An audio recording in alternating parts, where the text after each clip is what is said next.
ঢুলি, মালি, কামার, Kumar, doctor, engineer সবাই কিন্তু পয়সার জন্য কাজ করে। যদি এরকম হইতো যে এই নাপিত চুল কাটে, সে একটা চুল কেটে 5 মিনিট লাগে 2000 টাকা পায়, আর ডাক্তার পায় 100 টাকা, তাহলে কেউ আর ডাক্তার হইতো না, সবাই কিন্তু নাপিত হইতো।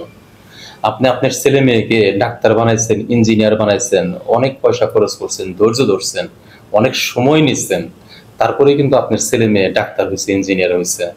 আজ আপনার ওই ডাক্তার ছেলে মেয়ে মার খাচ্ছে 2 পয়সার এই মাস্তান চাঁদাবাজদের হাতে। আপনার মনে কষ্ট লাগতেছে, এই কষ্টটা সমাজের আরো 10 জন মানুষই দেখতেছে। যদি এরকম চলতে থাকে কন্টিনিউ, তাহলে একটা সময় এরকম হবে, আমাদের দেশের পিতামাতারা বলবে আমার ছেলে মেয়েকে আমি আর ডাক্তার বানাবো না, ইঞ্জিনিয়ার বানাবো না, আমার ছেলে মেয়েকে বানাবো আমি চাঁদাবাজ, মাস্তান।